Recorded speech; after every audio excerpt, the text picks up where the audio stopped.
सिंह को जंगल का राजा कहते हैं। सभी पशु पक्षी उसका बल मानते हैं, उससे भयभीत रहते हैं। परंतु सिंह को भी अपने भोजन के लिए आखेट करना पड़ता है, घात लगानी पड़ती है, बड़ी दूर तक उसे अपने शिकार का पीछा करना पड़ता है और तब जाकर उसे भोजन मिलता है। और कई बार उसके ये कठिन प्रयास भी असफल होते हैं। यदि सिंह ये सोचकर बैठ जाए कि मैं तो वन का राजा हूं, मेरा भोजन स्वयं मेरे मुख में आकर गिर जाए, तो वो भूखे मर जाएगा। क्या समझे? राजा हो या रंक, उद्यम सभी को करना पड़ता है, क्योंकि मेहनत, परिश्रम यही तो सफलता की कुंजी है। यदि जल पाना है तो कुआं खोदने में पसीना बहाना ही होगा। यदि सफलता पानी तो रात दिन परिश्रम करना होगा। बिना परिश्रम के तो देवों को भी अमृत नहीं मिलता। इसलिए परिश्रम कीजिए, आज नहीं तो कल सफलता अवश्य मिलेगी। तुमने उस मामा का अपमान किया उसके लिए, जिसने अपना कवच और कुंडल उन पांडवों को दान में दे दिया। मेरा कवच, मेरा कौशल, मेरी प्रतिभा नहीं, वो केवल एक ढाल थी।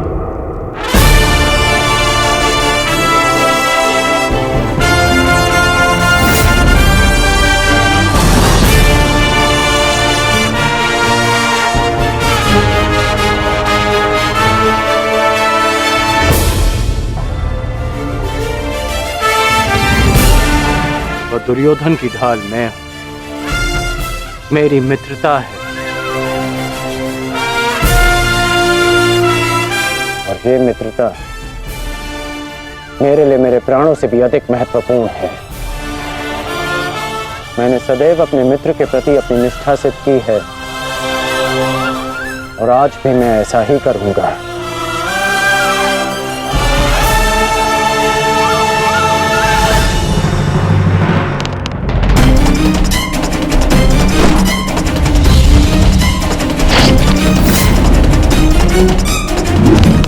कुरुक्षेत्र में तुम्हारे विरुद्ध खड़ा प्रत्येक योद्धा तुम्हारा शत्रु है पार्थ, जिसका तुम्हें वध करना है। ये धर्म युद्ध उनके विरुद्ध जिन्होंने अधर्म किया।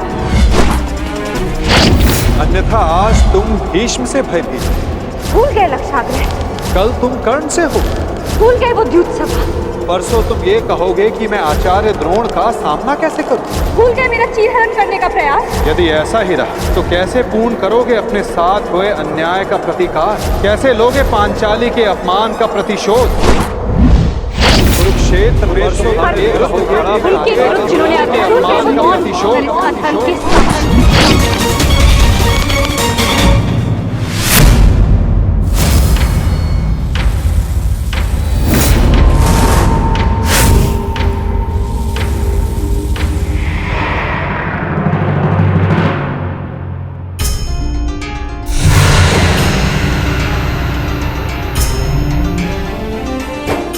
पुत्र का धर्म होता है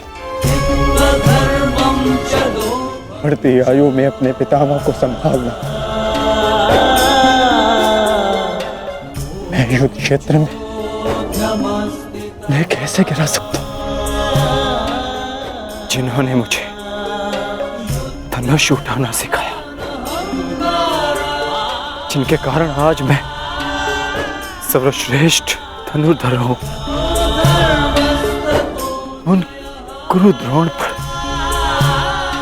बाण संधान कैसे कर सकता हूं मैं? जीवन में पहली बार आज मेरे हाथ कांप रहे हैं,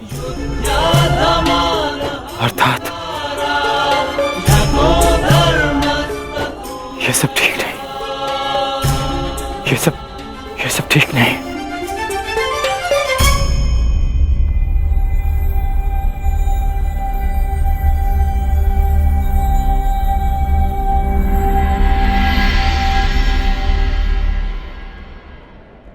क्या हुआ पार्थ?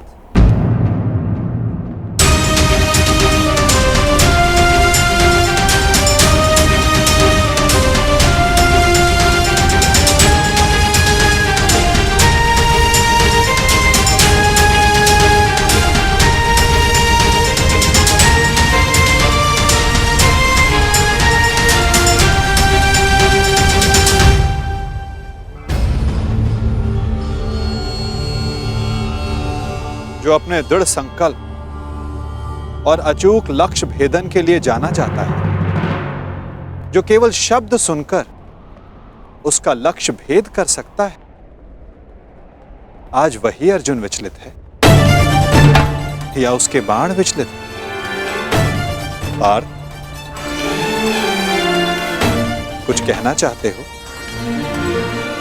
यदि तुम्हारे मन में कोई संदेह, कोई संकोच है, तो उसे अपने सखा से बांट सकते हो।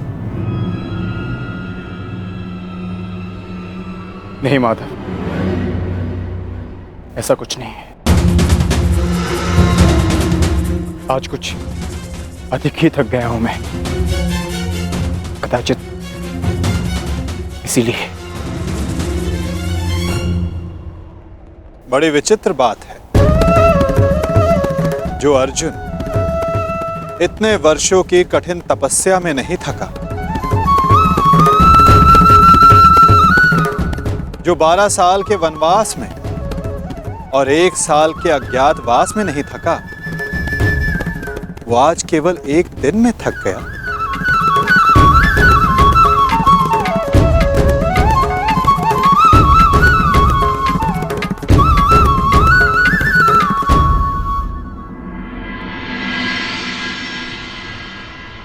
कोई बात नहीं पार्थ, असाधारण मनुष्यों के जीवन में विचित्र कथाएं होती ही रहती हैं। आओ, शिविर में चलकर सभी वीर मिलकर भोजन करें। कल से युद्ध प्रारंभ होने वाला है पार्थ। किसे ज्ञात किसके साथ दोबारा भोजन करने का अवसर ही ना मिले।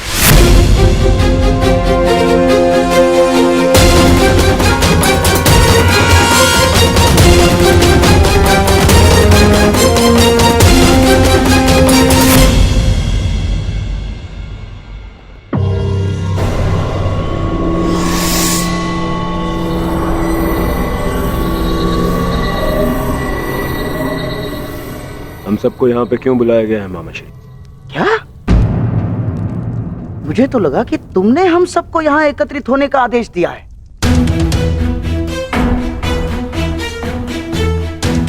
कल आरंभ हो रहे युद्ध के निर्देश देने के लिए। मैंने आप सबको यहाँ बुलाया है।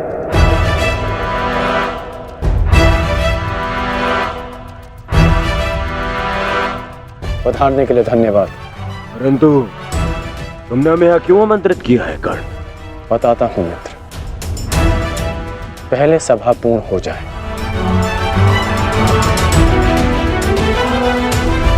अभी एक योद्धा का आना शेष है।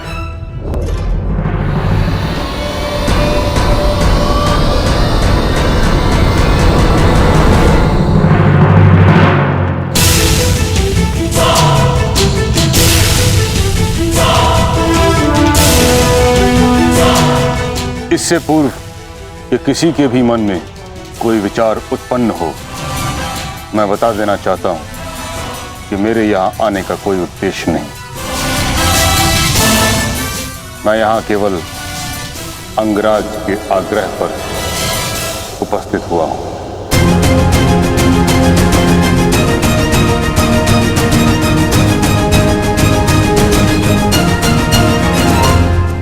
पर मैं जानना चाहता हूं, इस सभा को बुलाने का उद्देश्य क्या है मित्र?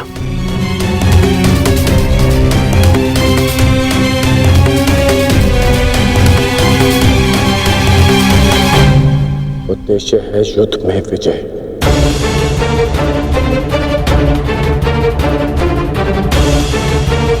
तुम अपने मित्र मुंह में आकर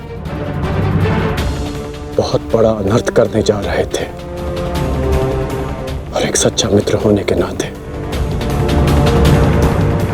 मैं तुम्हें ये अनर्थ नहीं करने दूंगा।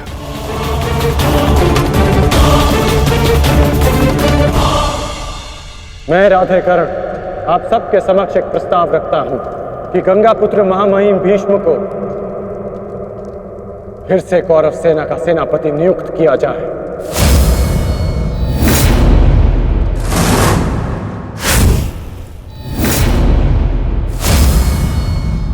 और ये घोषणा करता हूं कि जब तक महामहिम भीष्म इस युद्ध भूमि में सेना का नेतृत्व करेंगे, ये राधेकर्ण युद्ध भूमि में नहीं आएगा।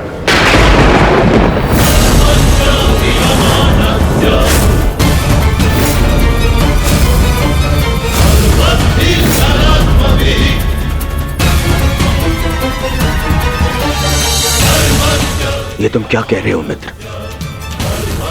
मुझे इस युद्ध में तुम्हारी अपने मित्र की ही सबसे अधिक आवश्यकता है। महामहिम से भी अधिक? नहीं मित्र, तुम भूल कर रहे हो। मैं कवच खोया योद्धा हूं, और महामहिम हस्तिनापुर के कवच हैं।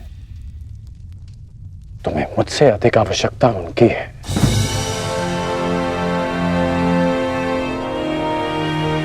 मैं स्वीकार करता हूं कि कौरव सेना का नेतृत्व करने में महामहिम से अधिक सक्षम कोई नहीं।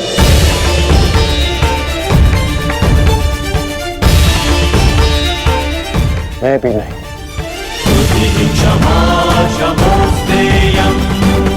मुझमें योग्यता है, परंतु महामहिम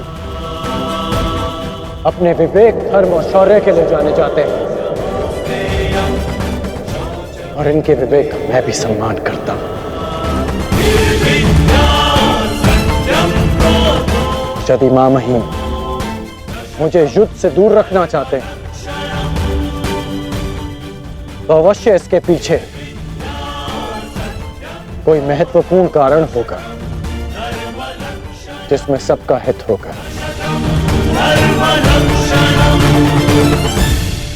मैं ये सब इसलिए कर रहा हूं क्योंकि मैं तुम्हें हस्तिनापुर के सिंहासन पर देखना चाहता हूं, और मेरा लक्ष्य पूर्ण करने के लिए मैं ऐसे 1000 स्वप्न का बलिदान दे सकता हूं।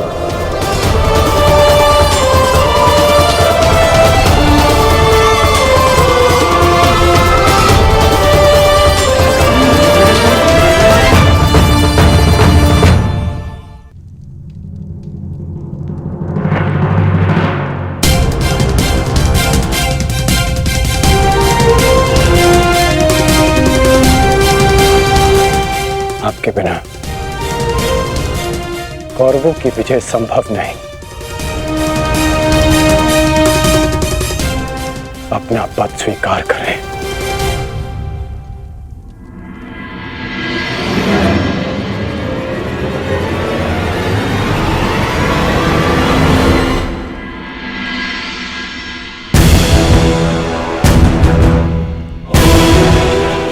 हर हर महादेव, हर हर महादेव, हर हर महादेव।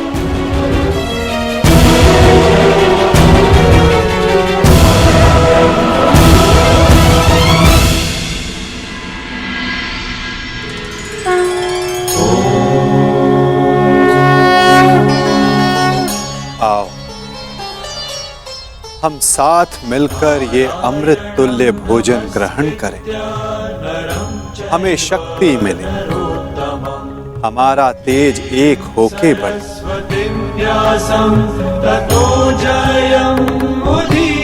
हमारा ज्ञान बढ़े, हमारे मध्य कोई विष न फैले, फैले तो केवल हमारा यश।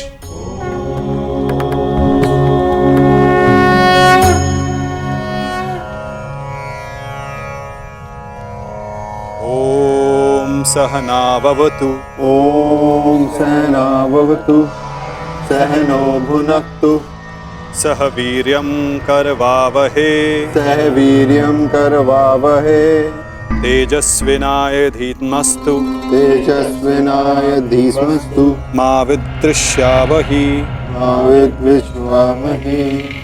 ओम शांति शांति शांति।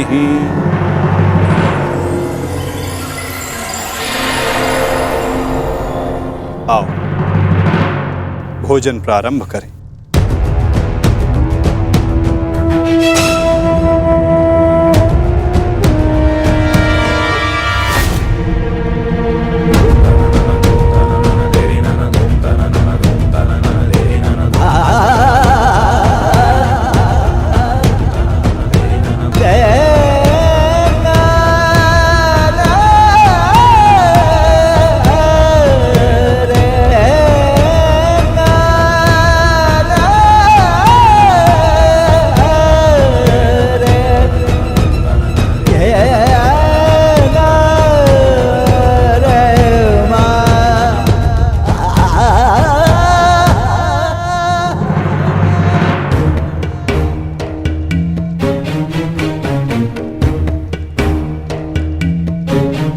पिताश्री, रात्रि गहरी हो चुकी है, आपको विश्राम कर लेना चाहिए।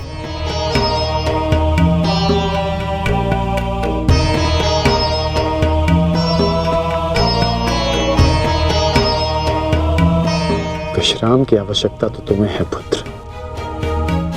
कल इस महायुद्ध में तुम्हें अपना कौशल दिखाने के लिए प्रस्तुत जो होना है।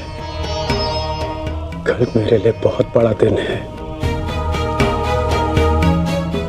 कि मेरा पुत्र इतिहास के सबसे बड़े महायुद्ध में पदार्पण करेगा।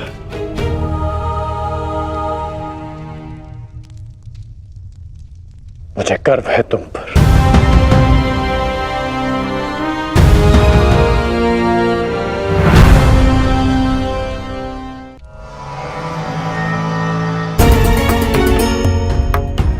सब कुशल पार्थ? मैं तुम्हारे साथ हूं पार्थ। परंतु युद्ध में तो आप शस्त्र नहीं उठाएंगे। युद्ध में तो मैं अकेला ही रहूंगा माता। और यदि इस युद्ध में मैं तुम्हारे साथ उपस्थित रहा तो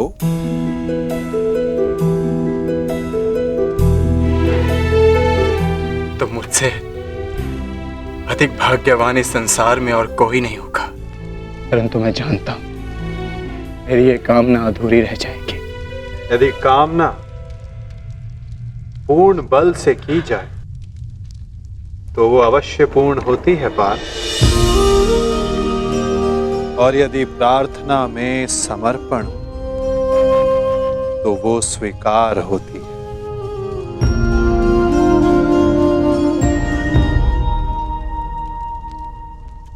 मैं आप सबके समक्ष एक घोषणा करना चाहता हूं। मैंने प्रण लिया है कि इस युद्ध में शस्त्र नहीं उठाऊंगा, परंतु बिना शस्त्र उठाए भी मैं इस युद्ध में सहायक रहूंगा। मैं वासुदेव कृष्ण ये घोषणा करता हूं कि इस महायुद्ध में मैं उस योद्धा का मार्गदर्शन करूंगा जिसे इस युद्ध की दिशा निर्धारित करनी है। ये युद्ध एक यात्रा है और इस युद्ध की यात्रा में मैं अर्जुन का सहयात्री बनूंगा। मेरे हाथ इस युद्ध में अस्त्र भले ही न थामे, परंतु अर्जुन के रथ के अश्वों की रास से अवश्य थामेंगे। मैं इस महायुद्ध महारथी अर्जुन के सारथी की भूमिका निभाऊंगा।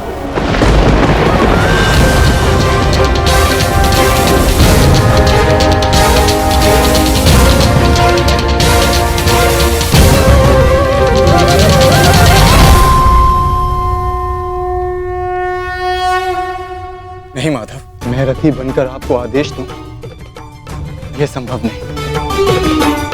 आपका स्थान सबसे ऊंचा है, तो मैं स्वयं आपको नीचे स्थान पर बैठने नहीं दे सकता।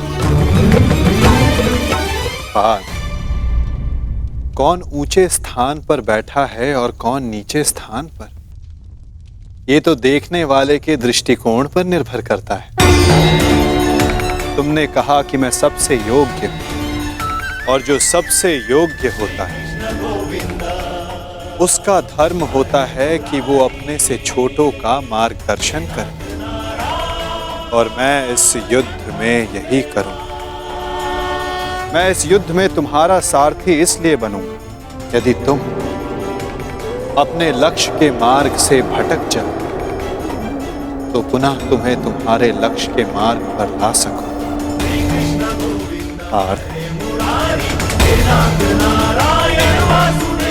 मुझ पर विश्वास है ना? निष्ठा है माता।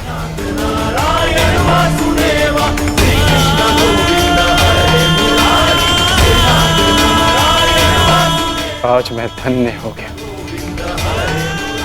जिसके सारथी आप हो वो मार्ग कभी भटक ही नहीं सकता।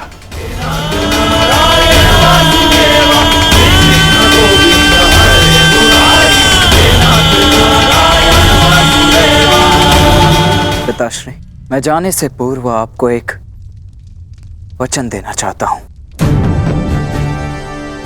वचन कि आपका गर्व बढ़ेगा और सर नीचा होगा उन लोगों का जिन्होंने आपको इस युद्ध में प्रवेश करने से रोका। मैं आपकी तुलना करने में भले ही समर्थ नहीं, परंतु शत्रु मेरी तुलना आपसे अवश्य करेंगे पिताश्री।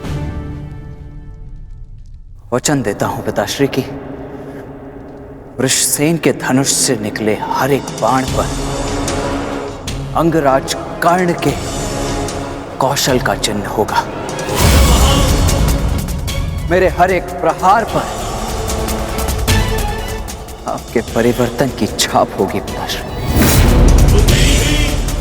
आपका कवच भले ही शत्रुओं ने आपसे छीन लिया हो पिताश्री, परंतु मैं शत्रुओं के एक एक वार पर ढाल बनकर युवराज दुर्योधन और अपने पक्ष की रक्षा करूंगा। कि आपका प्रत्येक स्वप्न मैं पूर्ण करूंगा। या पूर्ण करने के प्रयास में वीर गति को प्राप्त हो जाऊंगा।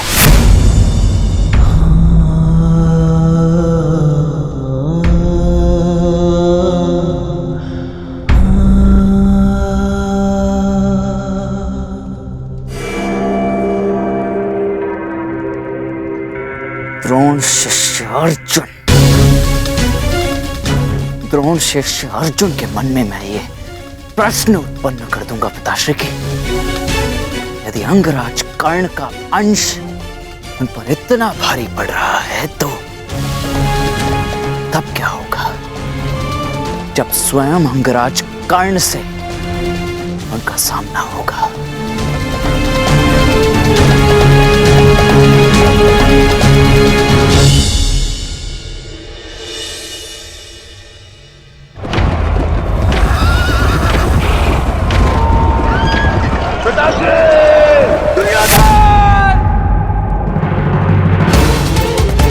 महाराज, महाराज, क्या हुआ महाराज? आप ठीक तो है ना? क्या आपने कोई दुस्वप्न देखा है? हाँ, क्योंकि कदाचित दुस्वप्न देखना मेरा प्रारब्ध हो गया है। परंतु संजय, तुम इस समय यहां कैसे? महाराज, महर्षि वेदव्यास जी पधारे हुए हैं आपसे मिलने के लिए, वही समाचार लेकर आया था। किंतु ऐसी स्थिति में मिलना क्या उचित होगा महाराज? महर्षि,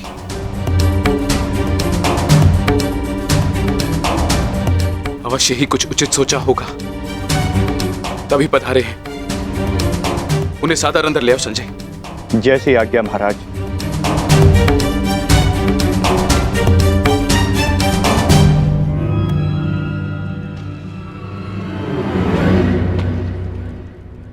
प्रणिपात महाराज। आप महर्षि हैं, मेरे नियोगी पिता भी। इस प्रकार प्रणिपात करके और मुझे महाराज कहकर मुझे लज्जित ना करिए। आइए, आपका स्वागत है।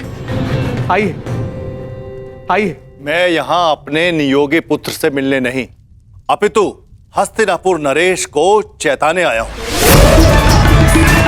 ये बताने आया हूं कि यह समय सोने का नहीं, अपितु जागने का है।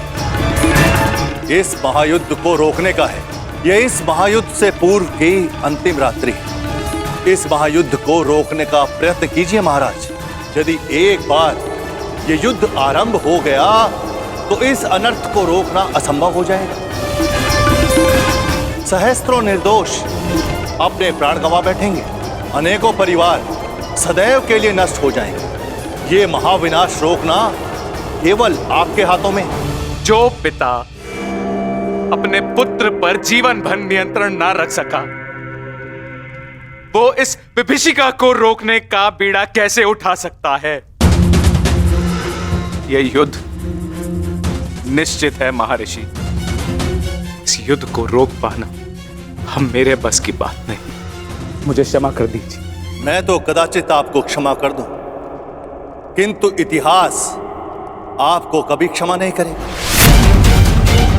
हस्तिनापुर में शांति दूत बनकर आए वासुदेव के साथ दुर्व्यवहार का परिणाम है ये। पुत्रहट को दोष मत दीजिए। इस महाविनाश के लिए पुत्रहट नहीं, आपका पुत्रमोह उत्तरदायी है। तो आप क्या मुझे उल्हाना देने आए हैं महर्षि, या फिर श्राप? नहीं, वरदान देने आया हूं। मैं आपको दिव्य दृष्टि देने आया हूं। जिस विनाश की नींव आपने स्वयं रखी है, आप उसको देख सकें। नहीं, ऐसा मत कीजिए महर्षि। ये वरदान नहीं है, ये श्राप है।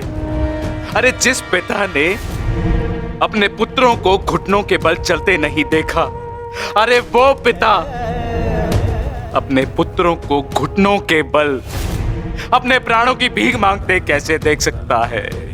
जिस पिता ने अपने पुत्रों के मस्तक पर तिलक लगते नहीं देखा, वो अपने उन पुत्रों के सर कटे कैसे देख सकता है? जिस पिता ने अपनी वधुओं को सुहागन नहीं देखा, वो पिता अपनी वधुओं को विधवा कैसे देख सकता है? किस प्रकार? ये अत्याचार मत कीजिए महर्षि, मत कीजिए। मुझे कोई दृष्टि नहीं चाहिए, मुझे कोई दृष्टि नहीं चाहिए। मेरी आपसे विनती है महर्षि कि मेरे स्थान पर आप ये दिव्य दृष्टि संजय को दे दें, ताकि संजय मुझे इस युद्ध के समाचार के साथ साथ मेरे पुत्र का समाचार भी मुझे देते रहे। आपकी इच्छा अनुसार मैं यह दिव्य दृष्टि संजय को प्रदान करता हूं।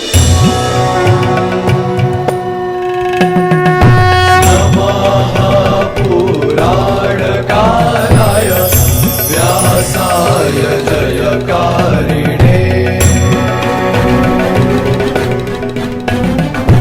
भरताख्येन दीप्तेन विश्वं येन प्रकाशितम्।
अपना सर्वश्रेष्ठ प्रदर्शन करना पुत्रों।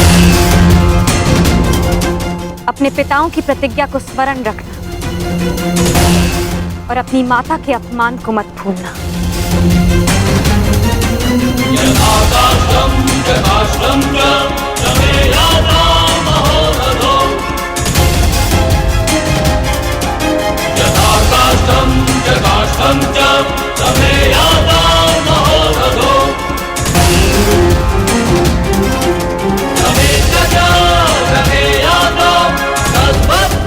विजय हमारी होगी।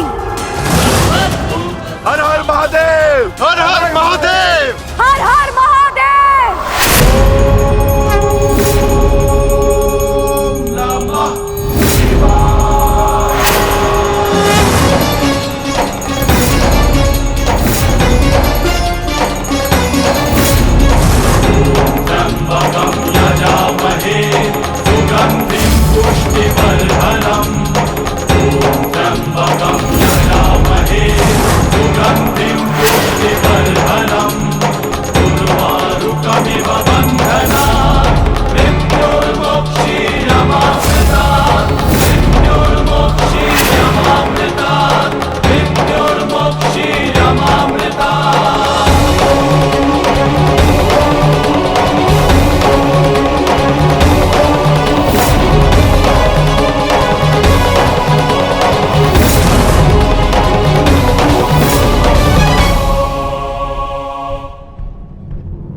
हर हर महादेव, हर हर महादेव, हर हर महादेव, हर हर महादेव, हर हर महादेव, हर हर महादेव, हर हर महादेव, हर हर महादेव। स्मरण रहे पुत्र, अब इस युद्ध भूमि में तुम्हारे विरोध में जो भी हो उससे तुम्हारा कोई संबंध नहीं। तुम्हारा संबंध केवल तुम्हारे कर्तव्य और तुम्हारे लक्ष्य से है। यदि मेरे स्थान पर आप होते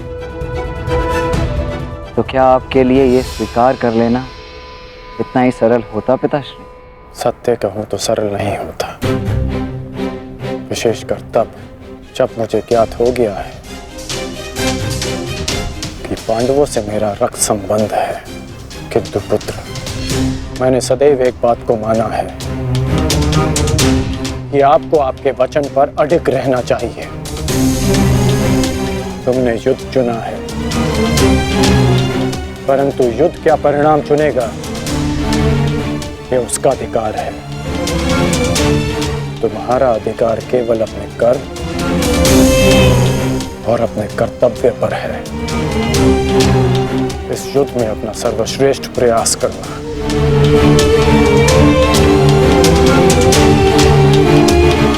कल्याण हो तुम्हारा।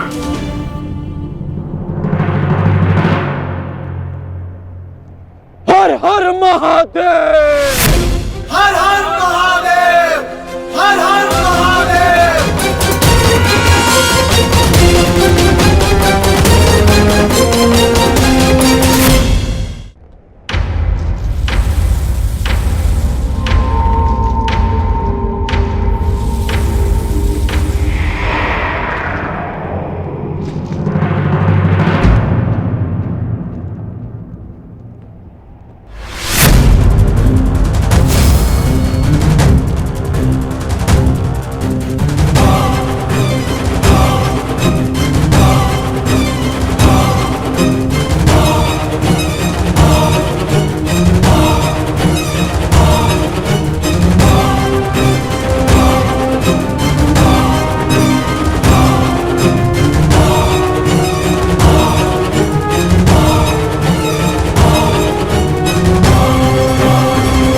मुझे तुम्हारी प्रतीक्षा रहेगी मित्र, और मुझसे भी अधिक इस भूमि को तुम्हारी प्रतीक्षा रहेगी कि कब अंगराज जैसा वीर अपने चरण रखकर इसे महान बनाए।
प्रणिपात माधव।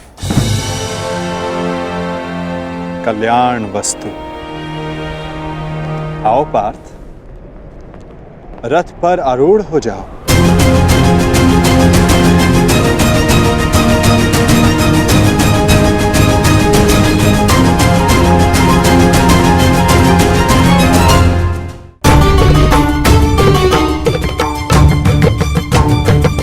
किस संशय में हो धनंजय, विचरण करने का समय जा चुका है, अब केवल पुरुषार्थ करने का समय है।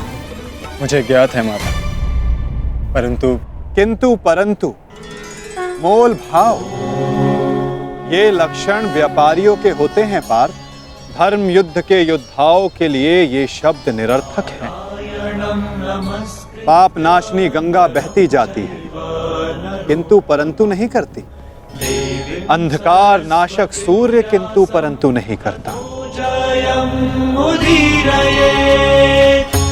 और अधर्म का नाश करने को सज्ज अर्जुन की तुनीर में भी इन संदेहों का कोई स्थान नहीं। तुम्हारा सारथी युद्ध में तुम्हारा मार्गदर्शन करने को सज्ज है पार्थ। आओ, अपना स्थान ग्रहण करो।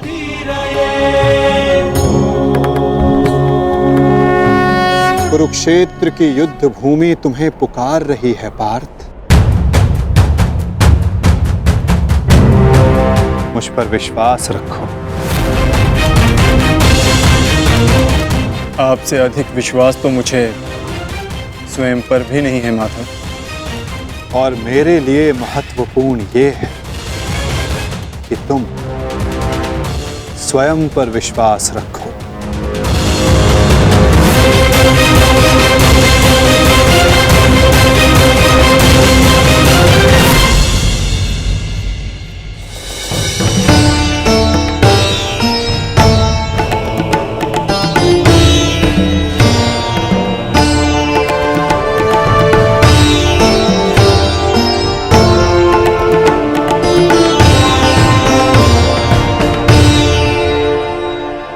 कुछ भूल तो नहीं रहे हो पार्थ?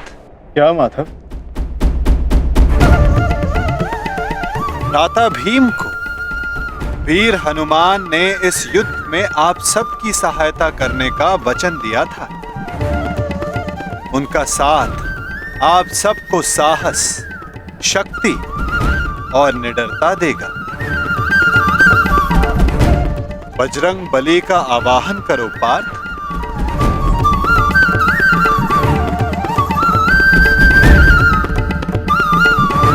मैं कुंती पुत्र अर्जुन, पवन पुत्र, ज्येष्ठ भ्राताश्री महाबली हनुमान का आवाहन करता हूँ।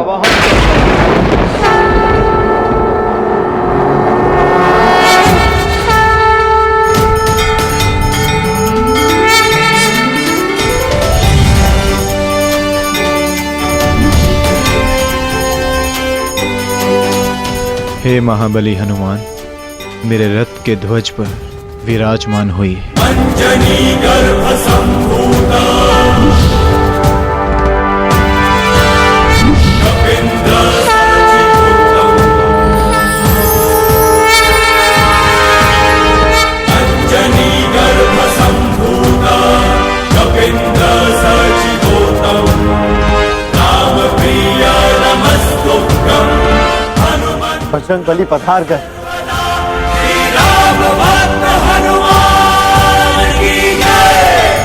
महाबली हनुमान की जय। बजरंग बली हनुमान की जय।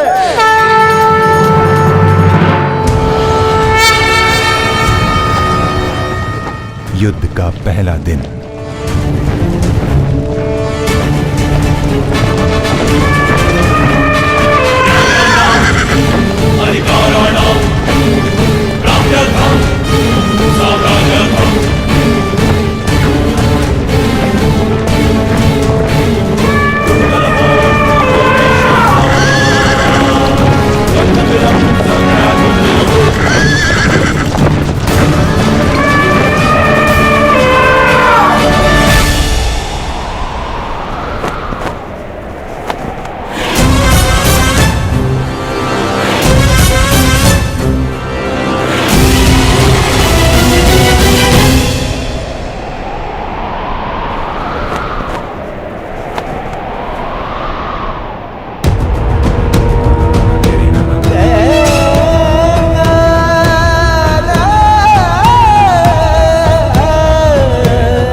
नहीं माधव,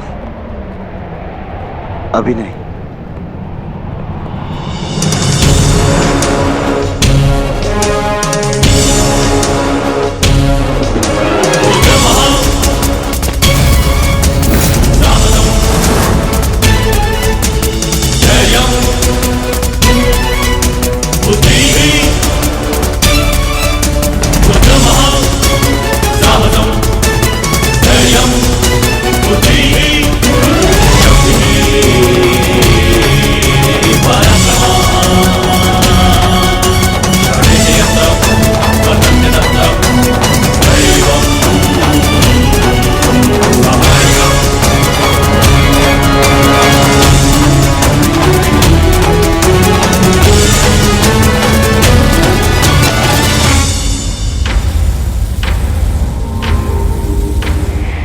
ज्येष्ठ, ये युधिष्ठिर हमारे समक्ष क्यों खड़ा है? अरे भयभीत है वो।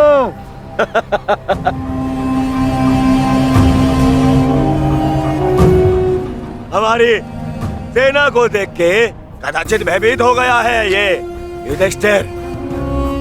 इसे सत्य का ज्ञात हो गया है। इस युद्ध में इसे विजय नहीं मिल पाएगी। समझ रहे? वो छलिया जिस युद्ध के लिए हमें भयभीत कर रहा था, वो युद्ध प्रारंभ होने से पहले ही समाप्त होने जा रही है।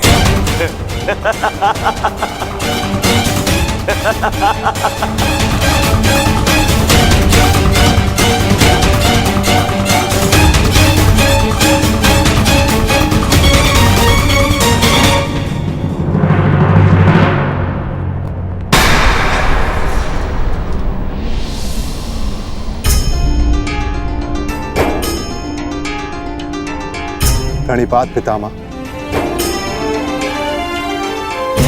प्रणिपात आचार्य द्रोण।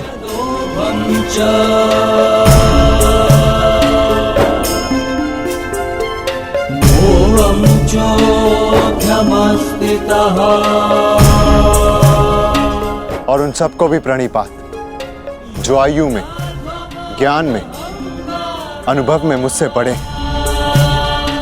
और मैं उन सबका अभिनंदन करता हूं जो एक योद्धा होने का कर्तव्य निभाने के लिए इस कुरुक्षेत्र में पधारे हैं। मैंने सदैव अपने बड़ों से सीखा है कि कोई भी कार्य आरंभ करने से पूर्व बड़ों का आशीर्वाद अनिवार्य है। और मैं अपने सभी भ्राताओं की ओर से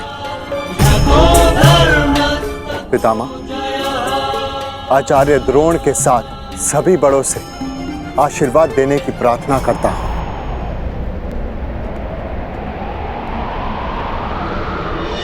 आयुष्मान भव।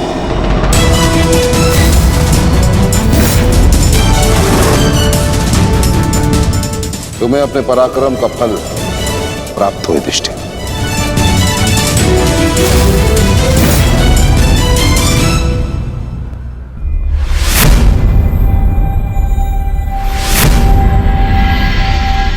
एक और पितामह है जिन्होंने मुझे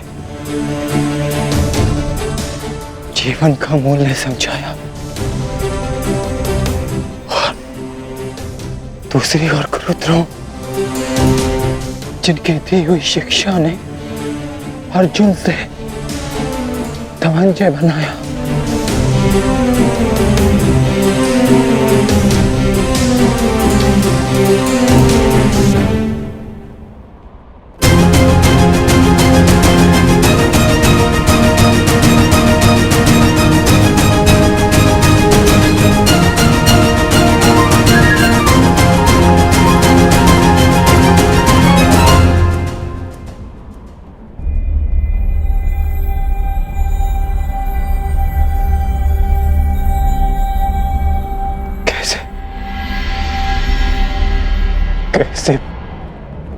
कैसे प्रहार कर पाऊंगा मैं इन पर?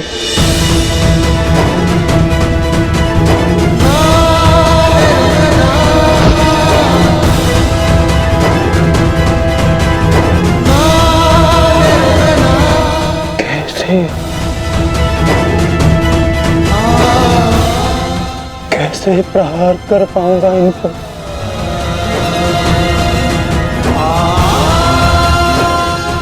कैसे?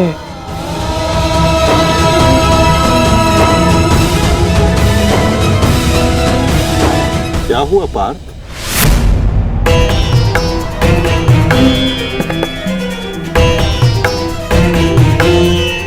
मेरी आपसे विनती है माधव, मेरे रथ को दोनों सेनाओं के मध्य में ले चलिए। संजय। जी महाराज। संजय, अपनी दिव्य दृष्टि से देखकर बताओ कि कुरुक्षेत्र के युद्ध में तत्पर मेरे पुत्रों और पांडवों की सेना के मध्य क्या क्या हो रहा है। जो आज्ञा महाराज।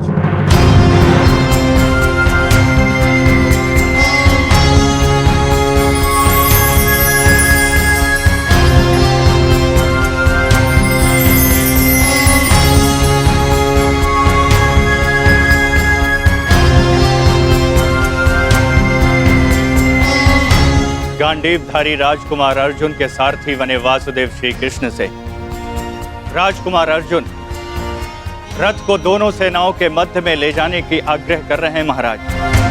परंतु क्यों पार्थ?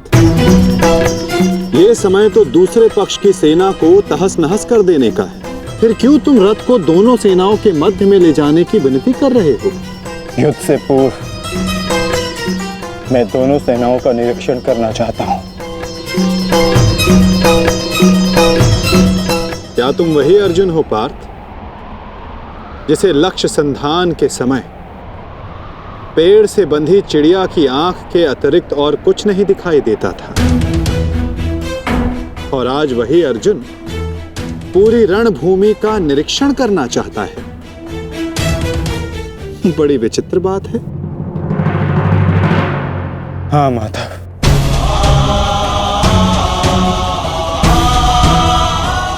वो चिड़िया काष्ठ की बनी थी, परंतु जिनसे मैं युद्ध करने वाला हूं वो रक्त, अस्थि और मांस से बने मनुष्य हैं।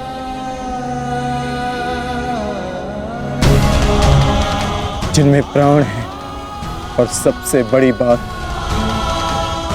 उनमें मेरे संबंध बसे हैं।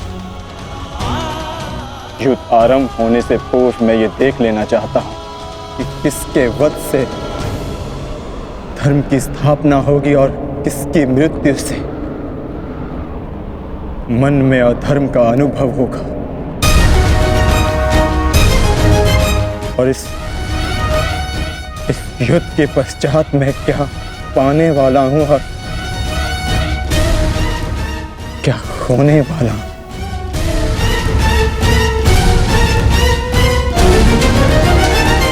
तुम एक योद्धा हो अर्जुन, और तुम यहां अधर्म का बलिदान लेने आए हो, या स्वयं को धर्म पर बलिदान देने के लिए? और एक बलिदानी क्या पाएगा क्या खोएगा, उसकी गणना नहीं करता। बात मेरे बलिदान की नहीं है माधव। इस युद्ध में सहस्त्रों के प्राण दांव पर लगे हैं, और मैं ये निश्चित करना चाहता हूं कि कुरुक्षेत्र में मैं अधर्म का नाश करने जा रहा हूं या फिर धर्म की हानि भी करने जा रहा हूं। नाश और निर्माण की शक्ति केवल विधाता के पास होती है पार्थ। मनुष्य विनाश या विध्वंस नहीं करता। मनुष्य तो केवल ईश्वर का निमित्त मात्र होता है। निमित्त होकर यदि वो विनाश और विध्वंस का उत्तरदायित्व स्वयं पर ले, तो उससे केवल अहंकार का जन्म होता है पार्थ, जो ये मानता है कि वो कुछ नहीं कर रहा, उसी के हाथों महान कार्य संपन्न होते हैं।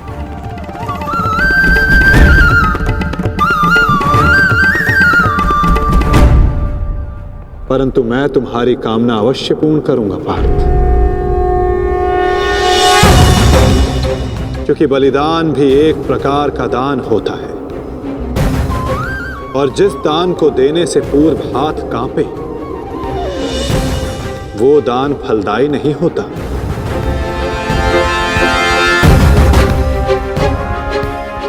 आओ पार्थ, मैं तुम्हें युद्ध भूमि के मध्य ले चलता हूं।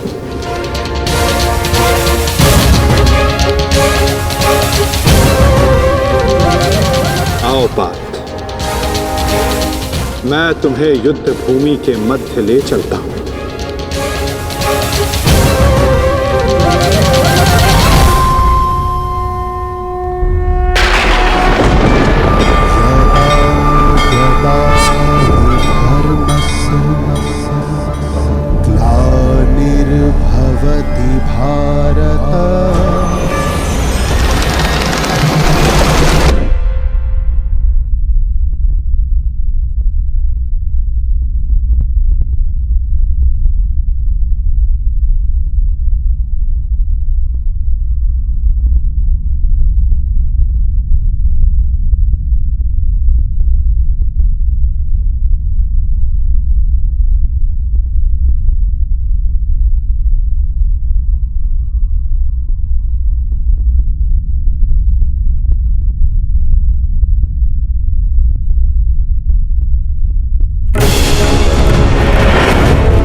यदा यदा हि धर्मस्य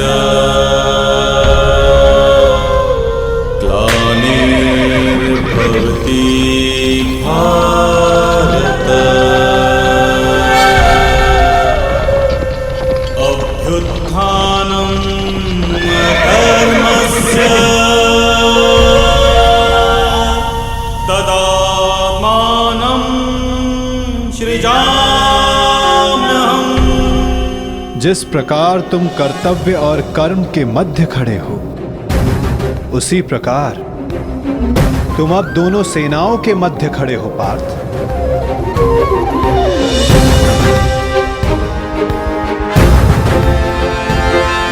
करो, क्या निरीक्षण करना चाहते हो?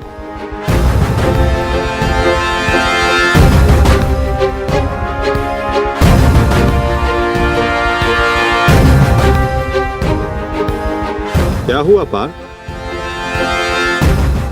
ऐसा कौन सा भाव है जो तुम्हारे मन को विचलित कर रहा है? ऐसा कौन सा प्रश्न है जिसका उत्तर तुम्हें नहीं मिल रहा? यदि पूछोगे नहीं तो उसका समाधान कैसे पाओगे पार्थ? मैं जानता हूं तुम यही सोच रहे हो ना कि क्या यह युद्ध अनिवार्य है? क्या इतने योद्धाओं का वध, इतने जनों की हानि अनिवार्य है? क्या ये सब कल्याण के लिए है भी या नहीं? है ना पार्थ? यही विचार मेरे मन को विचलित किए जा रहे हैं माधव। क्या वास्तविकता में यह युद्ध अनिवार्य है? क्या राज्य, धारा, संपत्ति, ये सब पाने के लिए अपनों का वध करना धर्म है?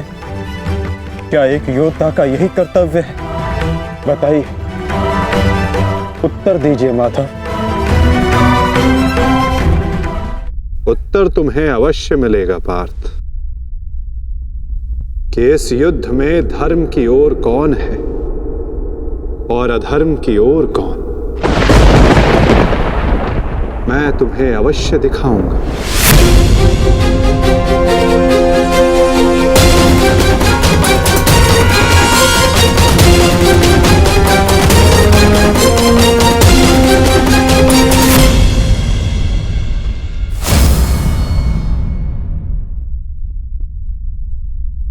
है वो हस्तिनापुर युवराज दुर्योधन, जिसे रक्त रंजित करने की कल्पना मात्र से तुम्हारा मन डोल रहा है पार्थ। ये वही युवराज दुर्योधन है जिसकी कुदृष्टि सदा तुम्हारे परिवार पर डोलती आई है पार्थ। स्मरण है पार्थ? ये वही है जिसने पांचाली को भरी सभा में वैश्य सिद्ध करके अपनी जंघा पर बैठने का निमंत्रण दिया था। ओ दासी द्रौपदी, आकर मेरी जंघा में बैठो। कैसे एक पवित्र याज्ञ सैनी को भरी सभा में इसने मलिन करने का प्रयास किया था। वस्त्र हरण करो इस दासी द्रौपदी का। और ये तुम्हारे मातुल्य गांधार राज शकुनी, इन्होंने जब शकुन मनाया केवल तुम्हारे परिवार के अनिष्ट का शकुन मनाया पार्थ। तुम इन्हें मातुल्य कहते हो। मातुल्य का अर्थ है जिसे मां के तुल्य समझा जाए। और तुम्हारे इन्हीं मामा ने तुम्हारी माता को वारणा व्रत के लाक्षागृह की अग्नि में भस्म करने का प्रयास किया पार्थ।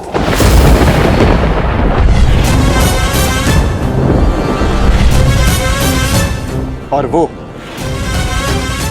जो ऊंची दृष्टि करके खड़ा मध्यांध दुशासन, स्मरण करो पार्थ, कैसे वो द्रौपदी को उसके केशों से खींचकर भरी सभा में लाया था।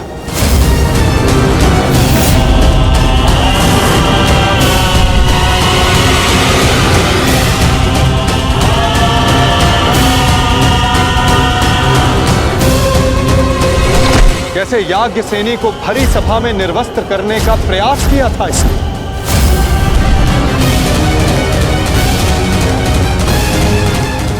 क्या तुम ये सब भूल रहे हो पार्थ? ये है महामहिम भीष्म, द्रोणाचार्य, अश्वत्थामा। जब ये अधर्म हो रहा था तो ये सब मौन रहे। ये वो अत्याचार, वो अधर्म मौन रहकर देखते रहे।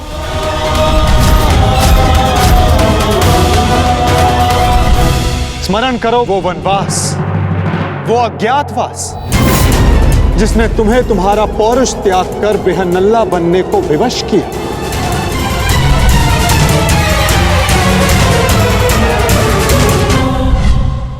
स्मरण करो उन प्रतिज्ञाओं को जो तुम पांचों ने वनवास जाते समय ली थी। 13 वर्ष पश्चात हम फिर लौटेंगे और इस बार आज्ञा नहीं, हम अपना अधिकार लेंगे। मैं प्रतिज्ञा लेता हूं कि पांचाली के अपमान पर अट्टहास करने वाले इन 100 कौरों को मैं अपने इन हाथों से यमलोक भेज दूंगा। ये मत समझना कि वन में हम विश्राम करेंगे दुर्योधन। हर पल प्रतिशोध की अग्नि में जलेंगे और जब लौटेंगे तो इतने बाण बरसेंगे, अंधकार छा जाएगा हस्तिनापुर के भविष्य पर। महायुद्ध होगा। जिस प्रतिशोध के लिए तुम सब ने 13 वर्ष तपस्या की, आज उस प्रतिशोध की अग्नि क्षीण हो गई है।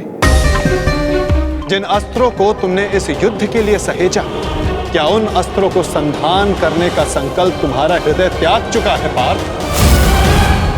क्या अब तुम्हें यह युद्ध अनिवार्य प्रतीत नहीं होता पार्थ?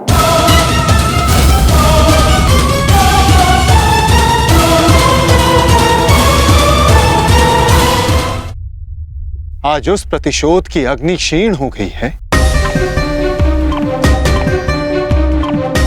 जिस न्याय के लिए तुमने इतने वर्षों प्रतीक्षा की, आज तुम्हारा मन उसके लिए व्याकुल नहीं। जिन अस्त्रों को तुमने इस युद्ध के लिए सहेजा, क्या उन अस्त्रों को संधान करने का संकल्प तुम्हारा हृदय त्याग चुका है पार्थ? क्या अब तुम्हें यह युद्ध अनिवार्य प्रतीत नहीं होता पार्थ?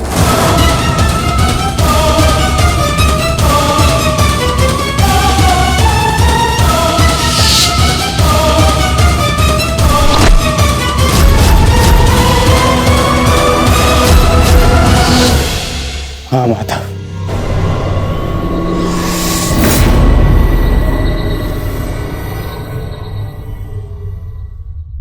युद्ध अनिवार्य है। तो फिर तुम व्याकुल क्यों हो पार्थ? कहीं तुम्हें यह स्मरण तो नहीं हुआ है कि कैसे महामहिम भीष्म ने तुम्हें प्रेम दिया, तुम सबको संरक्षणा दी, वन से वापस बुलाकर तुम्हें तुम्हारा अधिकार दिया, कि कैसे आचार्य द्रोण ने तुम्हें सर्वश्रेष्ठ धनुधर बनाने के लिए एकलव्य को, कर्ण को धनुधर की विद्या से वंचित रखा और पाप का भार अपने सर पर लिया। तो क्या यह असत्य है माधव?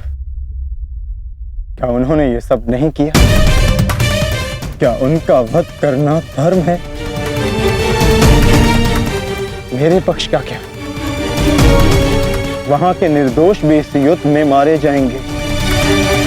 ये नाश क्यों? तुम्हारा कार्य युद्ध करना है पार्थ, धर्म अधर्म की तुलना करना नहीं।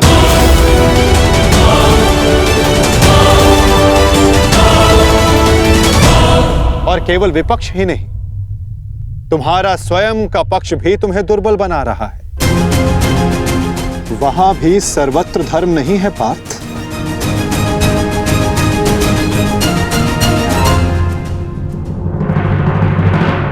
आओ, मैं तुम्हें अपना पक्ष दिखाता हूं।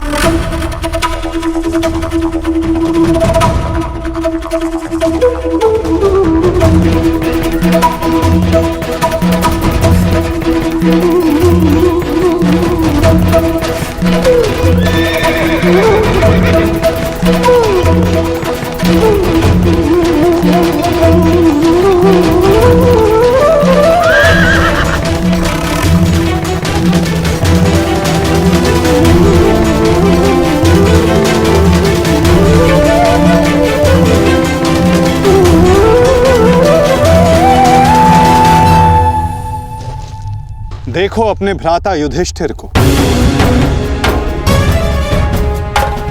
भ्राता भीम को, नकुल सहदेव को, अपने भतीजों को, अपने पुत्रों को।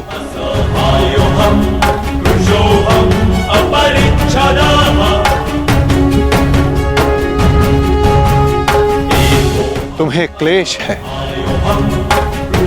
कि इनमें से ना जाने कौन कौन काल कलवित होगा।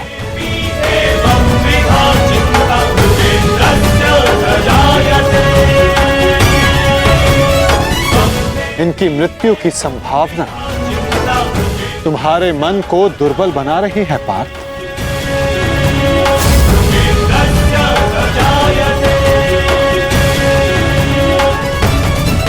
परंतु पार्थ, क्या ये वास्तविकता में धर्म के पक्षधर हैं? तुम्हें प्रतीत होता है कि ये सब निरपराध मारे जाएंगे। तो बताओ, कौन है जो अपराधी नहीं, जो दोषी नहीं? यदि युधिष्ठिर स्वयं का अधिकार राज्य पर मानते हैं, तो इसमें दुर्योधन का क्या दोष? क्या उनकी माता पहले गर्भवती नहीं हुई थी? क्या यह सत्य नहीं कि युधिष्ठिर ने अपना राज द्यूत क्रीड़ा में लगाया, जिसे दुर्योधन ने जीता? यदि दुशासन ने अपनी ज्येष्ठ की आज्ञा मानकर द्रौपदी का वस्त्र हरण करने का अपराध किया, तो तुम चारों ने भी अपनी ज्येष्ठ की आज्ञा मानकर अपनी पत्नी का अपमान होने दिया।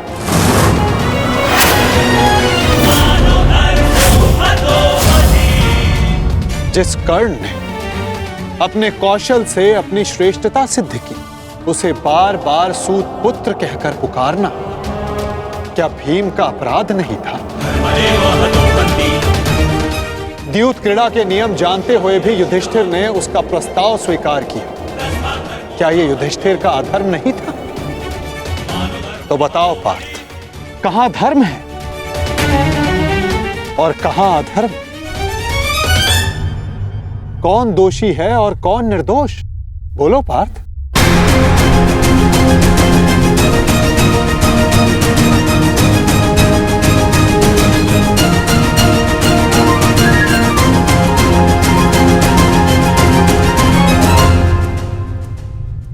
आपने उचित कहा माधव। दोनों ही पक्षों में धर्म भी दिखता है और अधर्म भी। परंतु मैं क्या करूं? अपना कर्तव्य जानो पार्थ, चूंकि तुम अभी तक धर्म का स्वरूप नहीं जान पाए हो। उचित कहा आपने। मेरा अंग अंग कांप रहा है, मंद हो गई है, कांटे हाथ से बार बार सरक रहा है। मैं इस महाविनाश का पूर्व अनुमान करके चिंतित हो गया। कोई अपमान इतना बड़ा नहीं, कोई प्रतिशोध इतना प्रबल नहीं कि सहस्त्रों के लाखों के प्राणों की आहुति देकर पूरा किया जाए। मैं इतने बड़े विध्वंस को, महाविनाश को स्वीकार नहीं कर पा रहा हूं माता। विनाश से ही विकास का प्रारंभ होता है पार्थ। निर्माण के विज्ञान में विध्वंस का ज्ञान अति आवश्यक है। यदि एक डाली काटो तो उससे 2 डालियां जन्म लेती। यदि एक नए पौधे का निर्माण करना हो तो उस फल को पेड़ से टूटकर दूर जाना होता है। जिस भारत के विध्वंस से तुम आज व्याकुल हो, कल वही नए भारत का सृजन करेगा पार्थ। यदि नया घर बनाना हो तो पुराने घर को तोड़ना होता है। क्लेव्यम मास मगमः पार्थ नैतत्वयि उपपद्यते। ये मोह, ये नपुंसकता एक योद्धा को शोभा नहीं देती पार्थ। उठो, जागो और अपना शस्त्र उठाओ पार्थ। तब तक संघर्ष करते रहो जब तक तुम्हें तुम्हारा लक्ष्य न मिल जाए।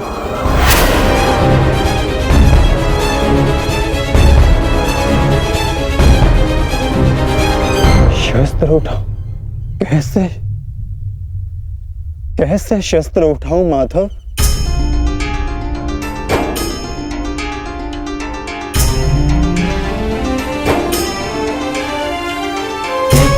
धर्मं च लोभं च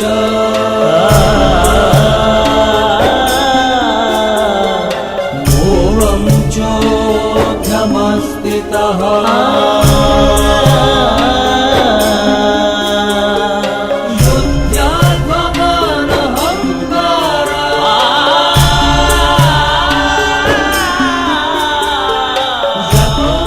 जिनकी सेवा और आज्ञा पालन करना जीवन का धर्म है, उन पितामह पर, आचार्य द्रोण पर कैसे शस्त्र उठाऊं मैं? कैसे माधव? ये कौरव है तो मेरे भाई ही ना, सबकी धमनियों में एक ही रक्त है। इन्हें मारकर इंद्रप्रस्थ तो क्या, इंद्रलोक भी मिले तो क्या लाभ?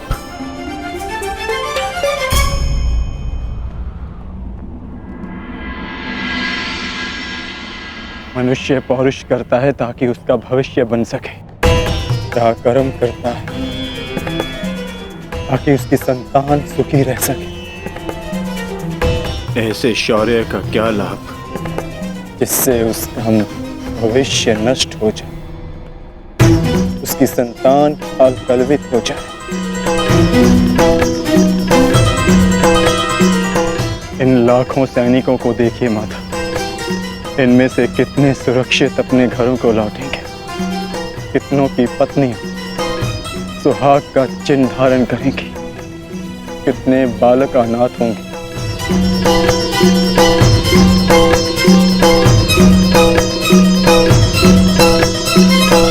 कौन बचेगा उन्हें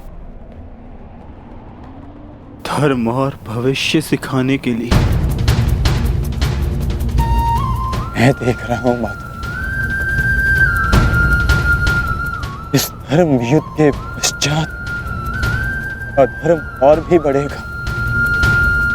कुरुकुल का ही नहीं, पूरे भारत का विनाश होगा। आज के नियम टूटेंगे, क्या भविष्य को यही आशा है हमसे? तर्क बुद्धिमतपूर्ण है पार्थ, परंतु अर्थ मूर्खतापूर्ण। क्या नष्ट हो जाएगा? कैसा दुख होगा पार्थ?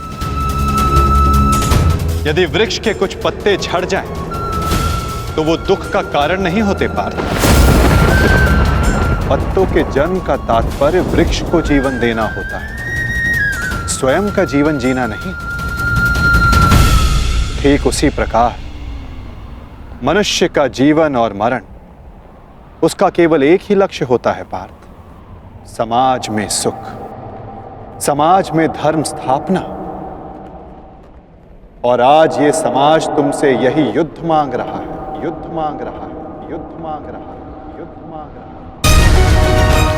मैं कह चुका हूं कि विनाश से उद्भाव प्रारंभ होता है। आज समाज में भेदभाव, लोभ, लालच विष बनकर व्याप्त हो रहा है। जो धर्म वर्षों पहले वेदों ने स्थापित किया था, वो आज केवल एक शब्द बनकर रह गया है बात। धर्म का मर्म लुप्त हो गया। तुम्हारे समक्ष कर्ण का उदाहरण है पार्थ, जो वर्ण व्यवस्था कर्म पर आधारित थी, आज उस पर जन्म हावी हो गया है पार्थ। सहस्त्रों का कौशल, उनकी प्रतिभाएं दबाई जा रही हैं पार्थ। समाज नया परिवर्तन मांग रहा है, नई परंपराएं मांग रहा है, और वो सब संभव होगा इस युद्ध से, इस युद्ध से, इस युद्ध से। इस युद्ध से नई परंपराएं जन्म लेंगी। वो व्यवस्था टूटेगी जो आज समाज को तोड़ रही है पार्थ। वर्षा से पूर्व आकाश और धरा दोनों मलिन रहती है पार्थ, परंतु वही वर्षा आकाश और धरा को स्वच्छ बना देती है। और ये युद्ध वही वर्षा है पार्थ, जिसे धरा पुकार रही है। अपने झूठे मोह से मुक्त हो जाओ पार्थ।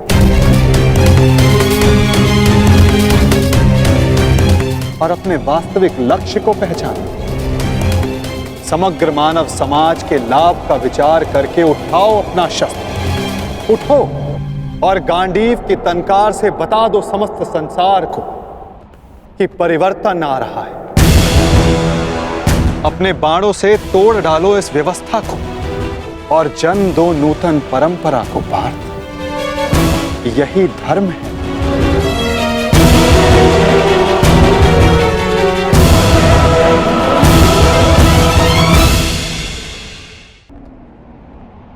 मैं आपके शब्द सुन पा रहा हूं माधव, परंतु इनका अर्थ हृदय तक नहीं जाता। मन संशय से इतना भरा, शस्त्र उठाने में स्वयं को असक्षम पाता हूं। मोह का आवरण धुंध बनकर दृष्टि के समक्ष। धर्म का संशय, मन अपनों की हानि के विचारों से भरा है। संसार को कैसे देखूं?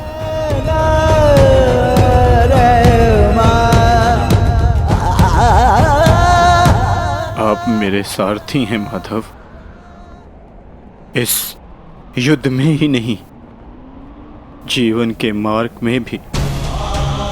आज मेरी आत्मा के सारथी बन जाइए और मेरी आत्मा को सत्य के मार्ग के दर्शन कराइए। मुझसे वो कहिए जिसे सुनकर मेरी निर्बलता दूर हो जाए। मैं इस दुविधा के चक्कर से मुक्ति पाऊं।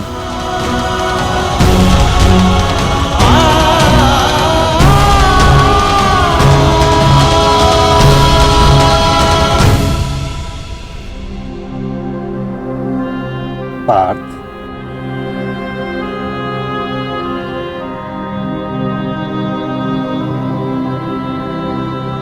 यदि जल की धारा में मुट्ठी डालोगे तो हाथ में जल नहीं आएगा, और यदि धारा में अंजलि बनाओ तो हाथ में जल आएगा। मुट्ठी अहंकार है पार्थ, और अंजलि समर्पण होता है। यदि समर्पण की अंजलि बनाओगे तो ही तुम सत्य का ज्ञान अर्जित कर पाओगे। समर्पण करो पार्थ।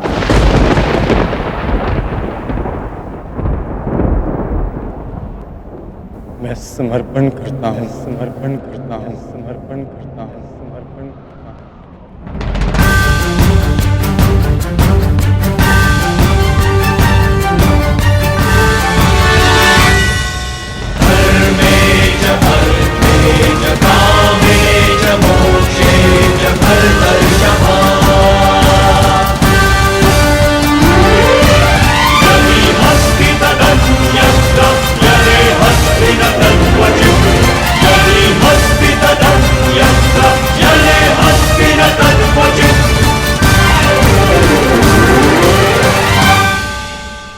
तो ठीक है पार्थ, यदि तुम सत्य जानने को उत्सुक हो तो मैं तुम्हें सत्य, धर्म और कर्म का ज्ञान देता हूं।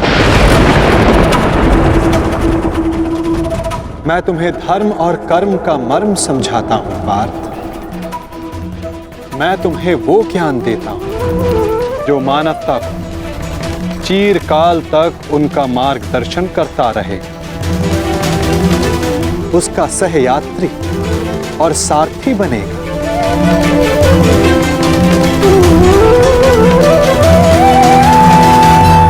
तो समर्पण भाव से सुनो पार्थ, वो ज्ञान जो मैं तुम्हें अर्पण करने वाला। यदा यदा हि धर्मस्य ग्लानिर्भवति भारत अभ्युत्थानम् अधर्मस्य तदात्मानं सृजाम्यहम्। तो बताइए माता, सत्य क्या है, धर्म क्या है? सत्य, धर्म और कर्म ये सब हमारे मन के उत्पाद होते हैं पार्थ। जब तक हमारा मन भ्रम और संशय में होता है तब तक सत्य के दर्शन नहीं होते। तो कर्म और सत्य का मर्म जानने के लिए उत्तर दो पार्थ। तो बताओ, मानव, पशु पक्षी, जल जीव, वनस्पति ये सब कैसे बने? कैसे इन सब का जन्म हुआ है? ये सब कैसे जीते हैं? कैसे इनकी मृत्यु होती है? और मृत्यु के पश्चात ये सब कहां जाते हैं? विचार करके उत्तर देना पार्थ।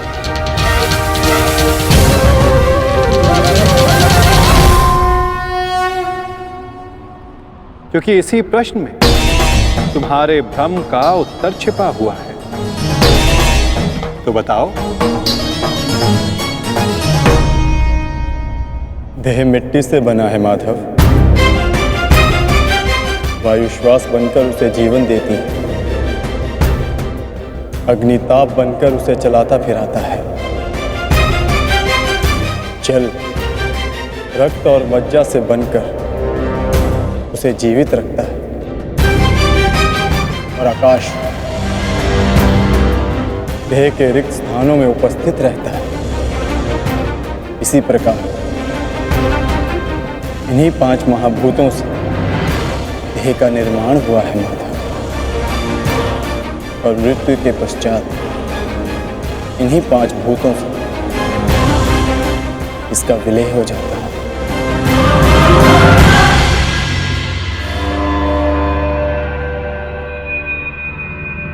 तो इसका अर्थ ये हुआ पार्थ कि मेरा तुम्हारा महामहिम भीष्म और आचार्य द्रोण हम सब का देह इन पंच महाभूतों से बना है, जिसे अंततः उन्हीं में मिल जाना है।